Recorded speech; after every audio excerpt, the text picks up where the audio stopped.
After the noise पर अक्सर मैं ऐसी बातें करता हूं जो लाउड नहीं होती, क्योंकि जिंदगी वैसे ही बहुत शोर करती रहती है। और कभी कभी एक इंसान को बस कोई चाहिए होता है जो बिना टोके उसकी बात सुन ले। और शायद इसी वजह से आज मुझे अपना बचपन याद आ रहा है, बहुत साफ साफ, जैसे दिमाग के किसी पुराने कमरे का दरवाजा अचानक खुल गया हो, जिसमें धूल भी है और कुछ अधूरी बातें भी। मुझे याद है, मैं बहुत छोटा था, शायद 5 या 6 साल का, और उस उम्र में सबसे बड़ी प्रॉब्लम यही होती थी कि कोई आपकी बात समझ नहीं रहा। और फनी बात यह है कि तब मुझे यह पता भी नहीं था कि मैं ये सब महसूस कर रहा हूं। बस इतना पता था कि गले में कुछ अटकता रहता है, और जब मुंह खोलता था तो अक्सर जवाब मिलता था, ऐसा कुछ नहीं होता, या इतनी छोटी सी बात पर क्यों रो रहा है। और तब मैं चुप हो जाता था, इसलिए नहीं कि मेरी बात खत्म हो गई, बल्कि इसलिए कि मैंने सीख लिया था कि शायद मेरी फीलिंग्स सही नहीं है। मेरे घर में सब कुछ ठीक था, पेरेंट्स केयरिंग थे, खाना टाइम पर मिलता था, स्कूल की फीस भरी जाती थी, लेकिन इमोशंस के बारे में बात करने की कोई ट्रेनिंग नहीं थी। जैसे किसी ने सिखाया ही नहीं था कि जब बच्चा कहे कि उसे डर लग रहा है तो डर को लॉजिक से नहीं, प्रेजेंस से हैंडल किया जाता है। और जब मैं कहता था कि मुझे कुछ अच्छा नहीं लग रहा, तो जवाब अक्सर सॉल्यूशन बनकर आता था, एम्पैथी बनकर नहीं। एक दिन की बात है, मुझे साफ याद है, स्कूल से आया था और बहुत अपसेट था क्योंकि किसी ने मेरा पेंसिल बॉक्स ले लिया था। और उस उम्र में पेंसिल बॉक्स सिर्फ पेंसिल बॉक्स नहीं होता, वो कंट्रोल और ऑनरशिप का सिंबल होता है। तो मैं रोते हुए मां के पास गया और बोला कि किसी ने मेरा पेंसिल बॉक्स चुरा लिया है। और मां ने बिना मेरी तरफ देखे कहा, कोई बात नहीं, कल नया ले देंगे। और उस पल मुझे पेंसिल बॉक्स से ज्यादा ये लगा कि मेरी सैडनेस का जवाब शॉपिंग नहीं था। लेकिन मैं ये आर्टिकुलेट नहीं कर सकता था, तो मैं बस चुप हो गया। बचपन में चुप होना एक हैबिट बन जाती है। और प्रॉब्लम ये नहीं कि बच्चे चुप हो जाते हैं, प्रॉब्लम ये है कि वो धीरे धीरे खुद से भी बात करना बंद कर देते हैं। क्योंकि जब बाहर कोई सुन नहीं रहा होता तो अंदर भी आवाज धीमी हो जाती है। मेरे पापा का तरीका थोड़ा अलग था। वो प्रैक्टिकल आदमी थे। उनका मानना था कि बच्चों को स्ट्रांग बनना चाहिए, और स्ट्रेंथ का मतलब था इमोशंस को जल्दी से जल्दी बंद कर देना। तो अगर मैं गुस्सा होता तो कहते, इतनी छोटी बात पर गुस्सा नहीं करते। और अगर डर लगता तो कहते, डरने वाली क्या बात है। और मुझे लगता है वो गलत नहीं थे, वो बस वही कर रहे थे जो उनके साथ हुआ था। क्योंकि कम्युनिकेशन अक्सर इनहेरिटेंस में मिलती है, बिना पूछे। स्कूल में भी कुछ अलग नहीं था। टीचर्स का तरीका अथॉरिटी वाला था, सवाल पूछने से पहले आंसर देना जरूरी था, और फीलिंग्स की जगह सिलेबस ज्यादा इंपॉर्टेंट था। और अगर कोई बच्चा ज्यादा इमोशनल हो जाता तो उसे सेंसिटिव बोलकर साइड में कर दिया जाता था, जैसे सेंसिटिविटी कोई वीकनेस हो। कभी कभी मैं सोचता हूं कि अगर उस समय कोई अडल्ट बस इतना कह देता कि तुम्हें बहुत बुरा लग रहा है, बिना आगे कुछ बोले, तो शायद मुझे अपने फीलिंग्स पर भरोसा करना आ जाता। लेकिन भरोसा तब बनता है जब कोई और पहले भरोसा करे। काफी साल बाद जब मैं बड़ा हुआ, कॉलेज में था, तब पहली बार मैंने ये महसूस किया कि मैं ओवरथिंक बहुत करता हूं। छोटी छोटी बातें दिमाग में घूमती रहती हैं, और मुझे समझ नहीं आता कि इतना नॉइज कहां से आ रहा है। क्योंकि बाहर तो सब ठीक है, लेकिन अंदर कुछ रेस्टलेस है।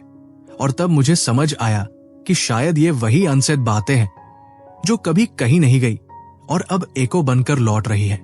एक दिन लाइब्रेरी में बैठा था और एक पुरानी किताब हाथ लग गई, पेरेंटिंग पर थी। नाम था how to talk so kids will listen, listen so kids will talk. और इनिशियली मुझे लगा ये पेरेंट्स के लिए है, मेरे लिए नहीं। लेकिन बॉर्डर में मैंने कुछ पेजेस पलटे, और जैसे जैसे पढ़ता गया मुझे ऐसा लगा जैसे कोई मेरी चाइल्डहुड की कॉन्वर्सेशंस लिख रहा हो, और वो भी बिना जजमेंट के। किताब में लिखा था कि बच्चे जब कुछ कहते हैं तो उन्हें सही या गलत प्रूव करने की जरूरत नहीं होती, उन्हें बस एक्नॉलेज किए जाने की जरूरत होती है। और ये लाइन पढ़कर मुझे याद आया कि कितनी बार मैंने कुछ कहा और जवाब मिला, ऐसा नहीं होता।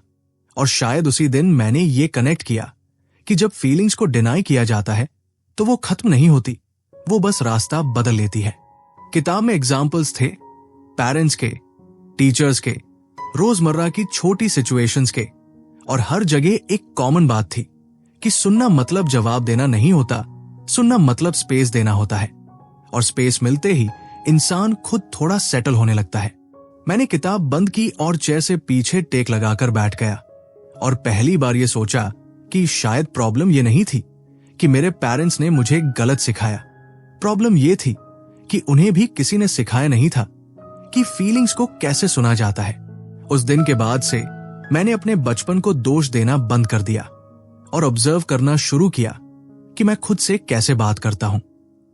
और हैरानी की बात यह थी कि मेरी इनर वॉइस बिल्कुल वैसी ही थी जैसी कभी बाहर से सुनाई देती थी। डिसमिसिव, हरीड, सॉल्यूशन ओरिएंटेड, लेकिन पेशेंट नहीं। और शायद यही इस कहानी की शुरुआत थी।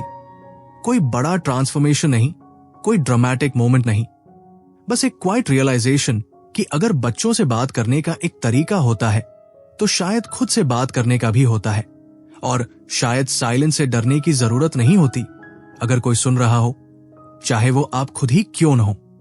घर जाने के बाद मुझे ये एहसास होने लगा कि किताब पढ़ना एक बात है और किताब को जिंदगी में चलते हुए देखना बिल्कुल दूसरी। क्योंकि जब आप किसी आइडिया को अपने सामने घटते हुए देखते हो तो वो आइडिया दिमाग में नहीं, शरीर में उतरता है। और मेरे साथ भी कुछ ऐसा ही हो रहा था। एक शाम हम सब ड्राइंग रूम में बैठे थे, टीवी चल रहा था, बातें इधर उधर की हो रही थी और मेरी छोटी कजिन अचानक रोने लगी। कोई बहुत बड़ी वजह नहीं थी, बस उसका खिलौना किसी और ने उठा लिया था और उस उम्र में ये बहुत बड़ी बात होती है।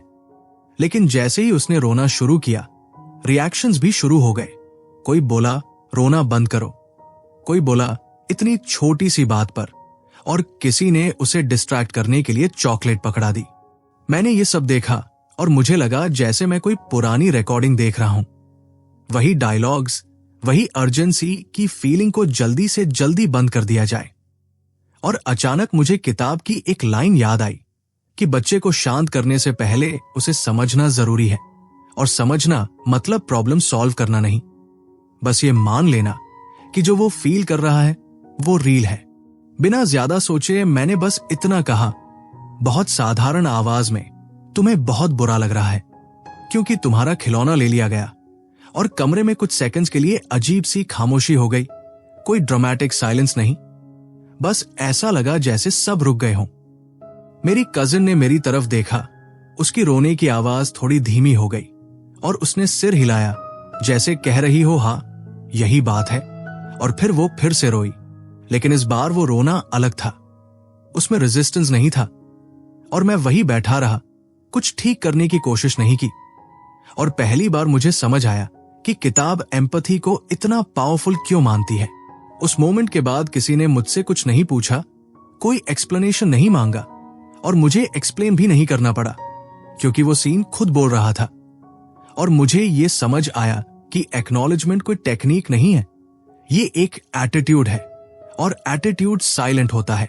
रात को जब मैं अपने कमरे में था तो मुझे अपने बचपन की बहुत सारी ऐसी ही सिचुएशंस याद आने लगी जहां मुझे भी डिस्ट्रैक्ट किया गया था, समझाया गया था या जल्दी से सॉल्यूशन दे दिया गया था। लेकिन कभी ये नहीं कहा गया था कि तुम्हें ऐसा फील हो रहा है। और मुझे एहसास हुआ कि फीलिंग्स को नाम मिलना कितना जरूरी होता है, क्योंकि बिना नाम की फीलिंग वेग रहती है और वेग फीलिंग डरावनी होती है। किताब में बार बार ये बात आती है कि जब फीलिंग्स को डिनाई किया जाता है तो बच्चे कंफ्यूज हो जाते हैं, और कंफ्यूजन एंगर बन सकता है, विथड्रॉल बन सकता है, या एक्सेसिव प्लीजिंग बन सकता है। और मुझे लगा जैसे ये लाइन मेरे बिहेवियर को डिस्क्राइब कर रही हो, क्योंकि मैं अक्सर कंफ्यूजन में खुद को ब्लेम करता था या सिचुएशन से दूर भाग जाता था। अगले दिन पापा के साथ बालकनी में बैठा था, वो चाय पी रहे थे, मैं भी, और बात ऐसे ही कैजुअली शुरू हुई, उनके बचपन की, उनके स्कूल की। और पहली बार मैंने उन्हें यह कहते सुना कि उनके पिता बहुत स्ट्रिक्ट थे, इमोशंस की बात नहीं होती थी, और स्ट्रांग बनने का मतलब था चुप रहना। और उस वक्त मुझे समझ आया कि कम्युनिकेशन कोई इंडिविजुअल फेलियर नहीं होती, वो एक इनहेरिटेड पैटर्न होती है। मैंने पापा को करेक्ट नहीं किया, उन्हें बताया नहीं कि क्या सही था या गलत, बस सुना। और सुनते सुनते मुझे किताब की एक और बात याद आई कि लिसनिंग चेंज लाने के लिए काफी होती है, प्रीचिंग की जरूरत नहीं होती। और शायद उस दिन पापा ने भी पहली बार बिना इंटरप्शन अपनी बात पूरी कही। उस कॉन्वर्सेशन के बाद मेरे अंदर एक स्ट्रेंज सॉफ्टनेस आ गई, जैसे कुछ लूजन हो गया हो। और मुझे ये समझ आया कि पेरेंट्स भी कभी बच्चे थे, और वो भी शायद कभी ऐसे मोमेंट्स मिस कर चुके हैं जहां उन्हें बस सुना जाना चाहिए था। मैंने किताब फिर से उठाई और पढ़ते पढ़ते ये नोटिस किया कि इसमें परफेक्ट पेरेंट्स की कोई कहानी नहीं है। इसमें कंफ्यूज्ड पेरेंट्स हैं, फ्रस्ट्रेटेड पेरेंट्स हैं, गिल्ट फील करने वाले पेरेंट्स हैं, और यही बात इसे रील बनाती है, क्योंकि रील चेंज परफेक्शन से नहीं, अवेयरनेस से आता है। धीरे धीरे मैं अपने आसपास के बच्चों को अलग नजर से देखने लगा, पार्क में, फंक्शंस में, पब्लिक प्लेसेस में, और मुझे दिखने लगा कि बच्चे कितने ऑनेस्टली रिएक्ट करते हैं और अडल्ट्स कितनी जल्दी अनकंफर्टेबल हो जाते हैं, और उस डिस्कंफर्ट से बचने के लिए या तो जोक बना देते हैं या फीलिंग को छोटा कर देते हैं। एक दिन पार्क में एक बच्चा गिर गया और जोर से रोने लगा। उसकी मां ने तुरंत कहा कुछ नहीं हुआ, और बच्चा और जोर से रोने लगा। और मुझे किताब की वही बात याद आई कि जब आप किसी की रियलिटी को डिनाई करते हो तो वो अपनी रियलिटी को और जोर से डिफेंड करता है। इन सब ऑब्जर्वेशंस के बीच मुझे अपने अंदर भी बदलाव दिखने लगा, बहुत सटल, बहुत क्वाइट, जैसे मैं खुद से बात करते वक्त थोड़ा रुकने लगा था और तुरंत ये नहीं कहता था कि कोई बात नहीं, बल्कि कभी कभी ये पूछ लेता था कि बात क्या है। और वो छोटी सी पॉज सरप्राइजिंगली हैवी नहीं होती थी। मुझे ये भी समझ आने लगा कि लिसनिंग सिर्फ बच्चों के लिए नहीं, बल्कि रिलेशनशिप्स के लिए बेस स्किल है, और जब ये स्किल मिसिंग होती है तो मिसअंडरस्टैंडिंग नॉइज बन जाती है, और जब ये स्किल प्रेजेंट होती है तो साइलेंस कंफर्टेबल हो जाता है। आफ्टर दी नॉइज का मतलब मुझे अब थोड़ा साफ लगने लगा था कि शोर के बाद कोई एडवाइस नहीं चाहिए होती, शोर के बाद बस कोई चाहिए होता है जो ये मान ले कि शोर है, और शायद उसी एक्सेप्टेंस में थोड़ी शांति छुपी होती है। मैं अभी भी सीख रहा था, कोई ट्रांसफॉर्मेशन नहीं हुआ था, कोई विक्ट्री नहीं थी, बस एक ऑनगोइंग अंडरस्टैंडिंग थी कि फीलिंग्स को दबाने से डिसिप्लिन नहीं बनता और फीलिंग्स को सुनने से केओस नहीं आता। और यही अंडरस्टैंडिंग धीरे धीरे मेरी स्टोरी का हिस्सा बन रही थी, बिना अनाउंसमेंट के, बिना हरी के, बिल्कुल वैसे ही जैसे जिंदगी खुद सिखाती है। उस समझ के साथ जिंदगी आगे बढ़ती रही, कोई ड्रामेटिक शिफ्ट नहीं आया, बस देखने का तरीका थोड़ा बदल गया। और जब देखने का तरीका बदलता है तो वही सीन्स अलग तरह से बोलने लगते हैं, जैसे वही पुराने स्कूल के मेमोरीज अब किसी और रोशनी में दिखने लगे हों। मुझे अपना स्कूल याद आने लगा, असेंबलीज, यूनिफॉर्म्स, लाइंस में खड़े बच्चे, और वो कांस्टेंट इंस्ट्रक्शन की डिसिप्लिन सबसे जरूरी चीज है। लेकिन डिसिप्लिन का मतलब कभी एक्सप्लेन नहीं किया गया था, बस इतना कहा गया था कि शोर मत करो, लाइन मत तोड़ो, सवाल बाद में पूछना। और शायद इसीलिए डिसिप्लिन मेरे लिए हमेशा फिर से जुड़ा रहा, क्लैरिटी से नहीं। किताब पढ़ते पढ़ते मुझे ये समझ आने लगा था कि डिसिप्लिन और पनिशमेंट एक ही चीज नहीं है, लेकिन बचपन में ये डिस्टिंक्शन कभी क्लियर नहीं हुआ। तब डिसिप्लिन का मतलब था गलती और पनिशमेंट का ऑटोमेटिक कनेक्शन, और जब कोई बच्चा डर से बिहेव करता है तो वो बिहेव तो करता है लेकिन समझ नहीं पाता। मुझे एक टीचर याद आने लगे, मैथ्स के नहीं, इंग्लिश के। उनका तरीका थोड़ा अलग था। वो क्लास में बहुत ज्यादा बोलते नहीं थे, लेकिन जब बोलते थे तो आवाज में अर्जेंसी नहीं होती थी, और अगर क्लास नॉइजी हो जाती तो वो चिल्लाते नहीं थे, बस बोर्ड पर क्वाइटली लिख देते थे। It's hard to teach when there so much noise. और फनी बात यह थी कि उस सेंटेंस में कोई थ्रेट नहीं था, कोई इंसल्ट नहीं था, फिर भी क्लास धीरे धीरे सेटल हो जाती थी। अब जब मैं किताब के एग्जाम्पल्स पढ़ रहा था तो मुझे समझ आया कि वो टीचर अननोइंगली वही कर रहे थे जो किताब सजेस्ट करती है, प्रॉब्लम को डिस्क्राइब करना ब्लेम किए बिना। और जब प्रॉब्लम डिस्क्राइब होती है तो सामने वाला खुद को अटैक महसूस नहीं करता और कोऑपरेशन नेचुरली निकल आता है। इसके अपोजिट भी सीन्स थे, टीचर्स जो कंपैरिजन करते थे, देखो वो कितना अच्छा है, तुम उससे क्यों नहीं सीखते। और उस कंपैरिजन का रिजल्ट कभी इंप्रूवमेंट नहीं हुआ, बस रिजेंटमेंट हुआ।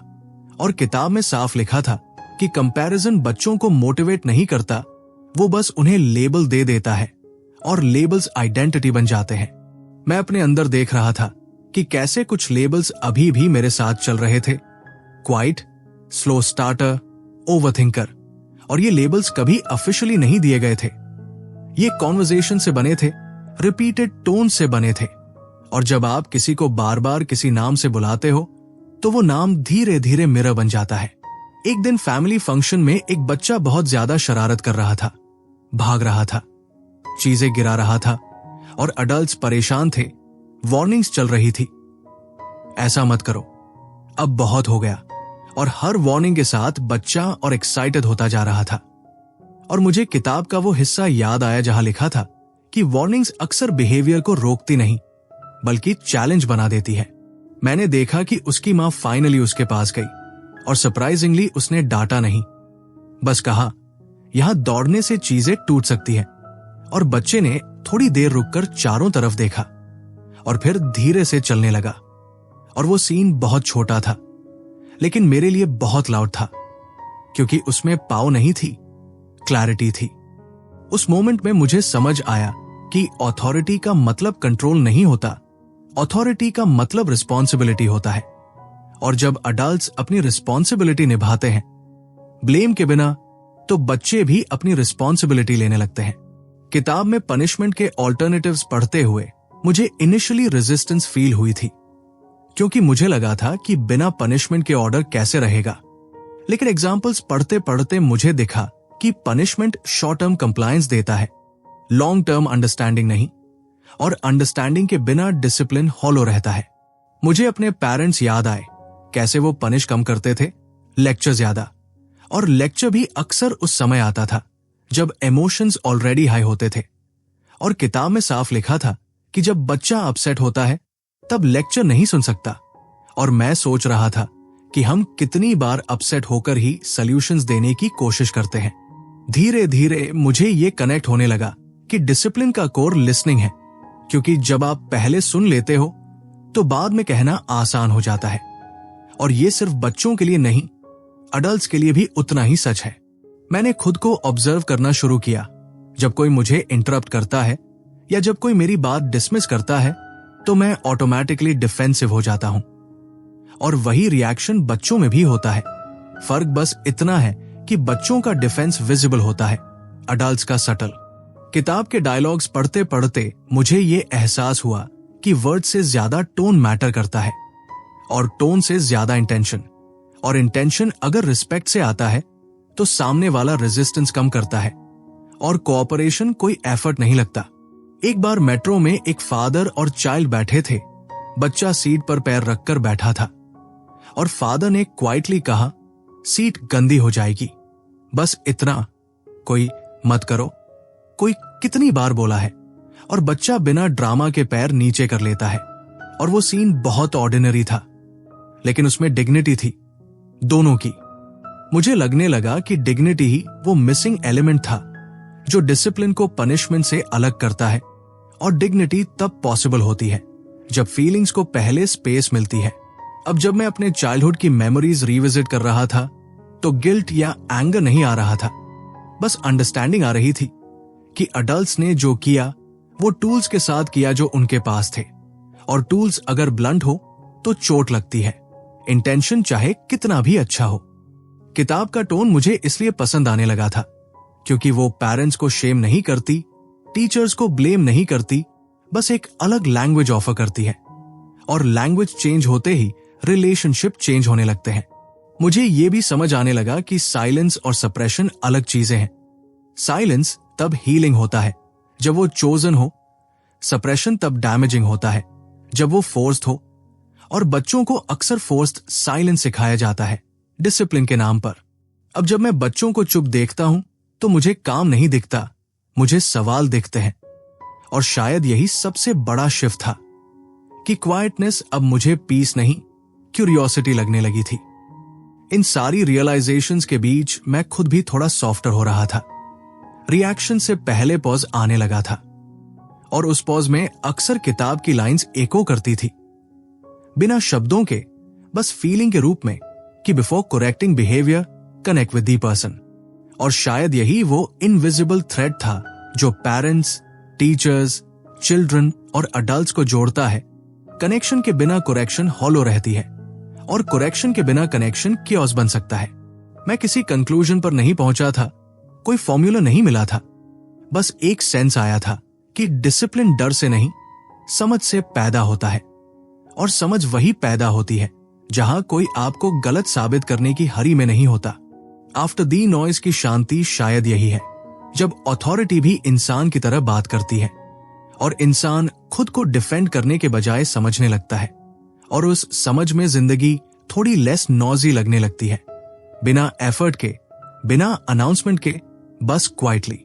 उस शांति के साथ मुझे ये भी दिखने लगा कि डिसिप्लिन और एम्पैथी की बातें सिर्फ बच्चों तक सीमित नहीं रहती, वो घर के हर रिश्ते में घूमती रहती है। जैसे इनविजिबल रूल्स जिन्हें कोई लिखता नहीं लेकिन सब फॉलो करते हैं।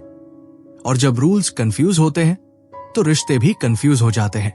घर में एक और सीन अक्सर रिपीट होता था, होमवर्क का नहीं बल्कि डेली रूटीन का, जैसे डिनर के समय फोन हाथ में होना और किसी का अचानक टोक देना, खाना खाते समय फोन मत चलाओ, और सामने वाला रिफ्लेक्स में फोन रख देता था, लेकिन चेहरे पर इरिटेशन साफ दिखता था और उस इरिटेशन को कोई एक्नॉलेज नहीं करता था क्योंकि रूल ऑलरेडी स्पोकन था। किताब में एक जगह लिखा था कि रूल्स बिना फीलिंग्स के स्पोकन हो तो कोऑपरेशन टेम्पररी होता है और रेजिस्टेंस अंदर जमा हो जाता है। और मुझे लगने लगा कि हम डिसिप्लिन को रूल्स के साथ कंफ्यूज कर लेते हैं, जबकि डिसिप्लिन असल में इनर अग्रीमेंट से आता है, आउटर प्रेशर से नहीं। मुझे याद है एक बार माँ ने मुझसे कहा था, इतना फोन मत चलाया करो, और मैंने फोन रख भी दिया था, लेकिन अंदर से अननॉयंस थी। और वो अननॉयंस फोन रखने से नहीं गई क्योंकि फीलिंग एड्रेस ही नहीं हुई थी। और अगर उस मोमेंट पर कोई ये कह देता कि लगता है फोन छोड़ना मुश्किल लग रहा है, तो शायद रिएक्शन अलग होता। अब जब मैं किताब के डायलॉग्स पढ़ता था तो मुझे ये साफ दिखने लगा कि फीलिंग्स को नेम देना बिहेवियर को जस्टिफाई करना नहीं होता, बल्कि बिहेवियर को चेंज करने का पहला स्टेप होता है। और ये बात जितनी बच्चों के लिए ट्रू है उतनी ही अडल्ट्स के लिए भी। एक दिन फैमिली में आर्ग्यूमेंट हो गया, बहुत बड़ा नहीं, बस ओपिनियंस क्लैश हो गए और यूजुअल पैटर्न यही था कि आवाजें ऊंची होने लगती हैं, वर्ड्स शार्प होने लगते हैं और फिर कोई न कोई बोल देता है, बस बहुत हो गया, और कॉन्वर्सेशन एब्रप्टली बंद हो जाती है, लेकिन इमोशंस वही रह जाते हैं। उस दिन कुछ अलग हुआ, शायद इसलिए क्योंकि मैं किताब पढ़ चुका था, या शायद इसलिए क्योंकि मैं टायर्ड था नॉइज से, और मैंने बस इतना कहा, लगता है सब थोड़ा फ्रस्ट्रेटेड है, और फिर चुप हो गया। और सरप्राइजिंग बात यह थी कि उस सेंटेंस के बाद कोई और सेंटेंस जरूरी नहीं लगा। थोड़ी देर बाद पापा बोले, हाँ आज दिन अच्छा नहीं गया, और कॉन्वर्सेशन डायरेक्शन बदल गई।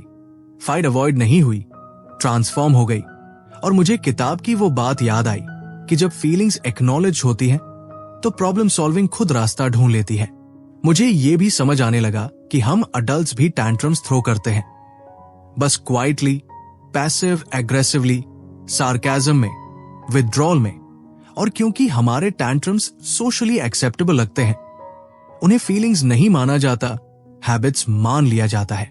किताब में बच्चों के टैंट्रम्स के बारे में पढ़ते पढ़ते मुझे ये रियलाइजेशन हुई कि टैंट्रम कोई मैनिपुलेशन नहीं होता, वो ओवरलोड का सिग्नल होता है। और अगर ओवरलोड सिग्नल इग्नोर हो जाए तो वो सिग्नल लाउडर हो जाता है।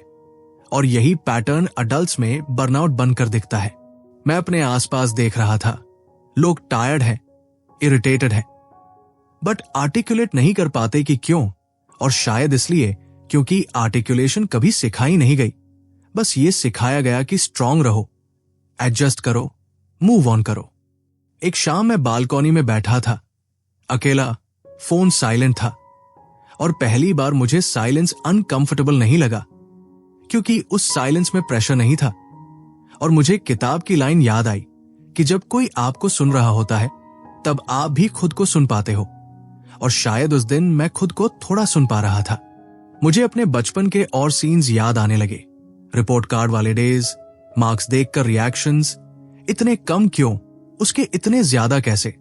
और उस मोमेंट में कोई ये नहीं पूछता था कि पेपर कैसा लगा, डर लगा या नहीं। कंफ्यूजन कहाँ हुआ, बस रिजल्ट इंपॉर्टेंट होता था। अब किताब पढ़ने के बाद मुझे समझ आया कि जब फोकस सिर्फ रिजल्ट पर होता है तो प्रोसेस इनविजिबल हो जाती है, और जब प्रोसेस इनविजिबल हो जाती है तो लर्निंग शैलो हो जाती है, और शैलो लर्निंग कॉन्फिडेंस नहीं बनाती। मैं ये सब ब्लेम के साथ नहीं देख रहा था, बल्कि क्यूरियोसिटी के साथ, जैसे पजल के पीसेस धीरे धीरे अपनी जगह ले रहे हों। और मुझे ये कंफर्ट मिल रहा था कि अगर पास्ट चेंज नहीं हो सकता तो प्रेजेंट में लैंग्वेज बदली जा सकती है। किताब बार बार ये रिमाइंड करती है कि चेंज छोटे सेंटेंसेस से शुरू होता है, ड्रामेटिक स्पीचेस से नहीं। और ये बात मुझे रिलीफ दे रही थी, क्योंकि इसका मतलब था कि परफेक्ट बनने की जरूरत नहीं, बस थोड़ा कॉन्शियस होना काफी है। मैं नोटिस करने लगा कि जब अडल्ट्स बच्चों से बात करते हैं तो अक्सर टोन ऊपर से नीचे आता है, कमांड वाला, और उसी टोन में चिल्ड्रन रिस्पॉन्स देते हैं, रेजिस्टेंस के साथ। और जब टोन साइड बाय साइड होता है, कॉन्वर्सेशन जैसा, तो रेजिस्टेंस कम होता है। ये कोई मैजिक नहीं था, बस साइकोलॉजी थी, ह्यूमन बिहेवियर की। और किताब इसी साइकोलॉजी को बहुत क्वाइटली प्रेजेंट करती है, बिना जजमेंट के, बिना सुपीरियोरिटी के। धीरे धीरे मुझे ये समझ आने लगा कि डिसिप्लिन का अपोजिट केओस नहीं होता, डिसिप्लिन का अपोजिट डिस्कनेक्शन होता है। और डिस्कनेक्शन वही पैदा होती है जहां फीलिंग्स को इररेलेवेंट मान लिया जाता है। मैं खुद भी अब जब किसी से बात करता था तो वर्ड्स चुनने लगा था, नॉट बिकॉज मैं स्मार्ट बनना चाहता था, बल्कि इसलिए क्योंकि मुझे दिखने लगा था कि वर्ड्स ब्रिजेस भी हो सकते हैं, और वॉल्स भी। और ब्रिज बनाना सरप्राइजिंगली लेस टायरिंग होता है। इन सब रिफ्लेक्शंस के बीच मुझे ये क्लैरिटी मिल रही थी कि आफ्टर द नॉइज कोई डेस्टिनेशन नहीं है, वो एक स्टेट है जहां कॉन्वर्सेशंस फाइट नहीं बनती, जहां साइलेंस ऑकवर्ड नहीं होता, और जहां डिसिप्लिन डर से नहीं, समझ से आता है।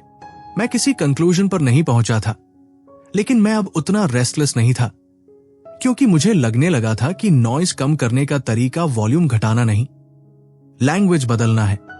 और शायद यही किताब क्वाइटली सिखा रही थी, बिना शोर के, बिना प्रेशर के, बस पेशेंटली। उस पेशेंस के साथ ही मुझे यह भी महसूस होने लगा कि लैंग्वेज बदलने का असर सिर्फ बच्चों या पेरेंट्स तक सीमित नहीं रहता, वो आपके अपने अंदर भी धीरे धीरे फैलने लगता है। जैसे किसी कमरे में लाइट कम हो लेकिन आइज एडजस्ट हो जाए, और वही फेमिलियर स्पेस सडनली सॉफ्टर लगने लगे। मैं नोटिस करने लगा कि मैं खुद से कैसे बात करता हूं जब कुछ गलत हो जाता है, जब कोई प्लान कैंसिल हो जाता है, या जब मैं किसी एक्सपेक्टेशन पर खरा नहीं उतर पाता। और सरप्राइजिंगली मेरी इनर वॉइस भी बहुत कुछ वैसी ही थी जैसी बचपन में सुनी हुई वॉइसेस। ये तो सिंपल था, इतना ओवर रिएक्ट क्यों कर रहा है, अब इस पर इतना फील करने की क्या जरूरत है। और मुझे अजीब लगा कि जिस लैंग्वेज को किताब बच्चों के लिए हार्मफुल बता रही थी, वही लैंग्वेज मैं अपने लिए नॉर्मल मानकर चल रहा था। किताब में एक जगह पेरेंट्स को सजेस्ट किया गया था कि बच्चों की फीलिंग्स को मिरर करो, जज मत करो। और मिरर शब्द पर मैं अटक गया था, क्योंकि मिरर सिर्फ दूसरों के लिए नहीं होता, मिरर आपके अपने इमोशंस के लिए भी हो सकता है। और उस दिन पहली बार मैंने खुद से ये कहने की कोशिश की, आज तुम फ्रस्ट्रेटेड हो, बिना रीजन फिक्स किए, बिना सोल्यूशन ढूंढे, बस स्टेटमेंट की तरह। और सरप्राइजिंगली उस सेंटेंस के बाद फ्रस्ट्रेशन कम नहीं हुई, लेकिन फाइट भी नहीं हुई, वो बस वही बैठी रही, मैनेजेबल सी, जैसे कोई गेस्ट जिसे आपने बाहर नहीं निकाला लेकिन रिस्पेक्ट से बैठा दिया हो। मुझे समझ आने लगा कि हम अडल्ट्स फीलिंग्स को इसलिए डरावना मानते हैं क्योंकि हमें लगता है कि अगर हमने उन्हें अलाउ कर दिया तो वो कंट्रोल ले लेंगी। लेकिन किताब के एग्जाम्पल्स कुछ और ही दिखा रहे थे कि फीलिंग्स को अलाउ करने से वो लाउडर नहीं होती, वो क्लियरर होती है। एक दिन मैंने देखा कि मेरी मां थकी हुई थी, बहुत कुछ बोल नहीं रही थी, और यूजुअल रिएक्शन ये होता कि कोई कह दे अब क्यों मूड ऑफ है, और कॉन्वर्सेशन वही ऑकवर्ड हो जाती।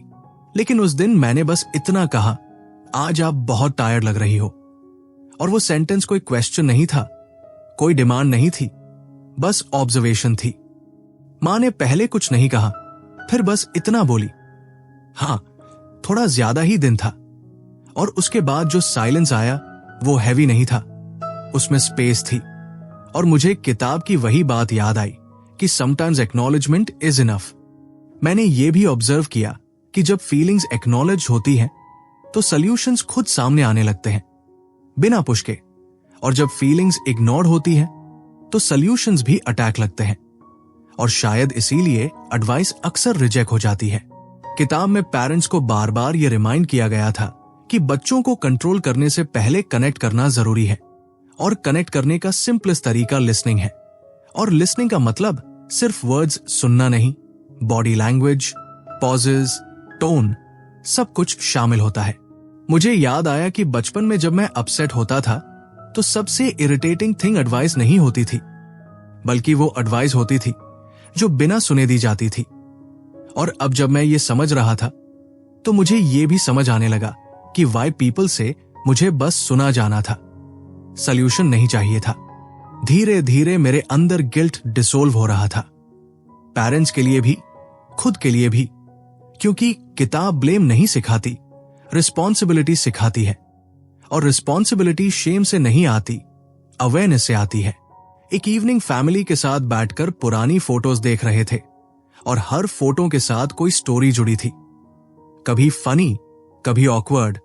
और उन स्टोरीज के बीच मुझे दिखने लगा कि हर जेनरेशन ने अपनी कैपेसिटी के हिसाब से बेस्ट ट्राई किया था, बस लैंग्वेज लिमिटेड थी। किताब में कही गई एक सिंपल बात मेरे साथ रह गई थी कि children cooperate more when they feel understood. और मुझे लगा कि अडल्ट्स भी शायद उसी रूल पर चलते हैं, बस ओपनली एडमिट नहीं करते। मैं खुद को मीटिंग्स में ऑब्जर्व करने लगा। जब कोई मेरी बात कट करता है या डिसमिस कर देता है तो मैं इमीडिएटली विथड्रॉ करता हूं। और वो विथड्रॉल चाइल्डिश नहीं है, ह्यूमन है। और अगर अडल्ट्स में ये नेचुरल है तो बच्चों में क्यों सरप्राइजिंग लगती है। इस ऑब्जर्वेशन के साथ मेरे रिएक्शन स्लो होने लगे, जैसे पॉज बटन काम करने लगा हो।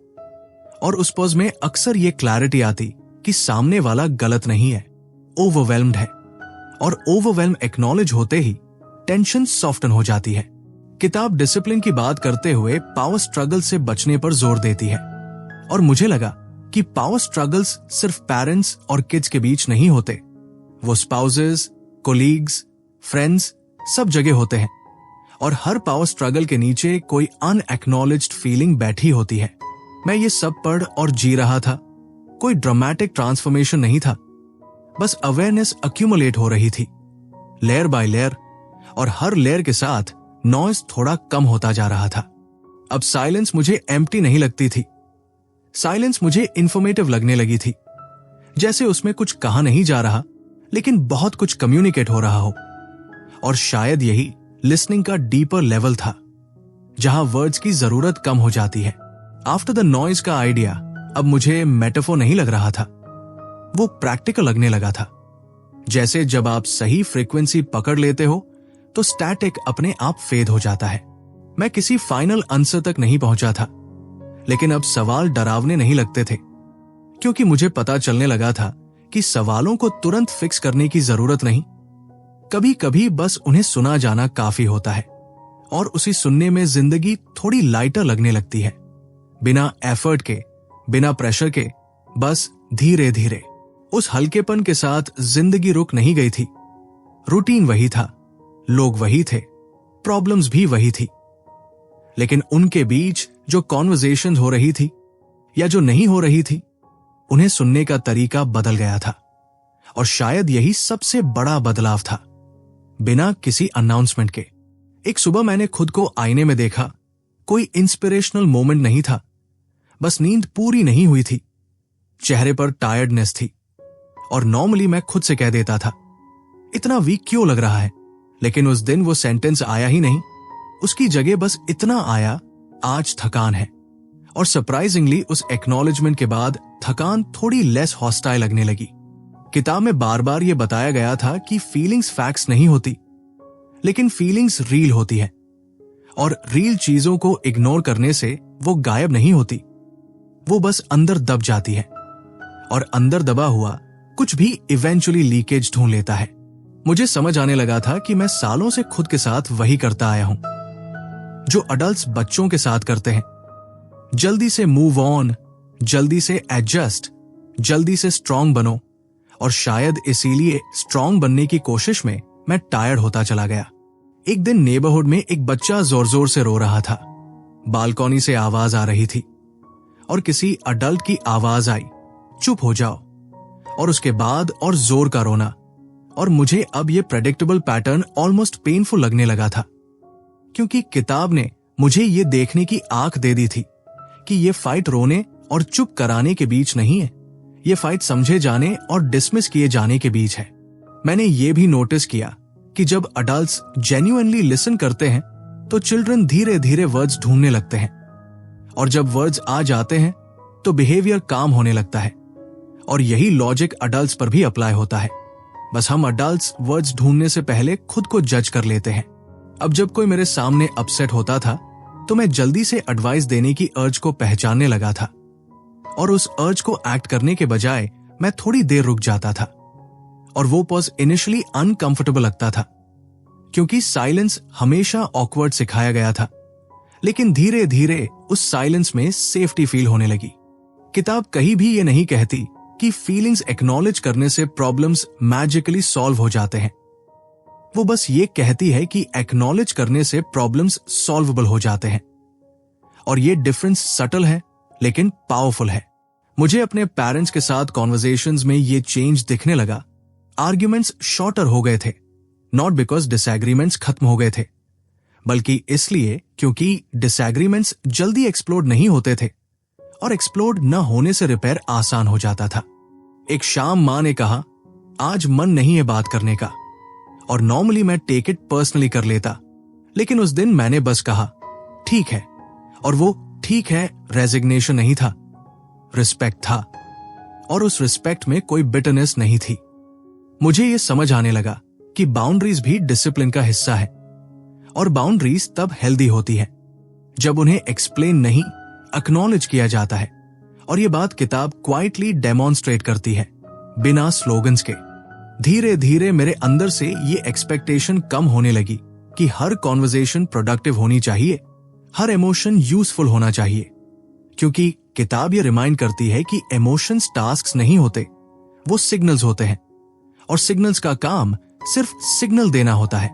मैं अब अपने बचपन को गिल्ट या एंगर से नहीं देखता था, बल्कि कंपैशन से देखता था, पेरेंट्स के लिए भी, टीचर्स के लिए भी, और उस वर्जन के लिए भी जो मैं खुद था, कंफ्यूज्ड, क्वाइट और बहुत कुछ फील करता हुआ, लेकिन एक्सप्रेस नहीं कर पाता हुआ। किताब खत्म हो गई थी, पेजेस पूरे हो चुके थे, लेकिन उसका असर ऑनगोइंग था, क्योंकि ये कोई सिस्टम नहीं था जिसे अप्लाई करके मूव ऑन किया जा सके। ये एक लैंग्वेज थी जिसे वंस सीख लिया तो भूलना मुश्किल हो जाता है। अब जब मैं किसी बच्चे को चुप देखता हूं तो मुझे ओबीडियंस नहीं दिखती, मुझे स्टोरी दिखती है। और जब मैं किसी अडल्ट को एंग्री देखता हूं तो मुझे इमेच्योरिटी नहीं दिखती, मुझे अनमेट फीलिंग दिखती है। और ये शिफ्ट जजमेंट से क्यूरियोसिटी की तरफ था। आफ्टर द नॉइज मेरे लिए अब सिर्फ एक नाम नहीं था, वो एक अनुभव था। जब कॉन्वर्सेशंस सॉफ्टर होती है, रिएक्शंस स्लोअर होते हैं, और साइलेंस हॉस्टाइल नहीं रहता। इस पूरी जर्नी में कोई फाइनल लेसन नहीं था, बस एक जेंटल रिमाइंडर था कि सुनना कोई पैसिव एक्ट नहीं है, सुनना एक डिसीजन है, और वो डिसीजन हर रिलेशनशिप को थोड़ा सेफर बना सकता है अगर हम उसे चूज करें। और शायद यही इस किताब की सबसे क्वाइट लेकिन डीपेस्ट बात थी कि जब वर्ड्स सही हो जाते हैं तो शोर अपने आप कम हो जाता है, और उस कम हुए शोर में आप पहली बार खुद को भी सुन पाते हैं। आप सुन रहे थे आफ्टर द नॉइज, और अगर ये आवाज आपको कहीं फेमिलियर लगी हो तो शायद इसलिए क्योंकि ये बाहर से नहीं, अंदर से आ रही थी।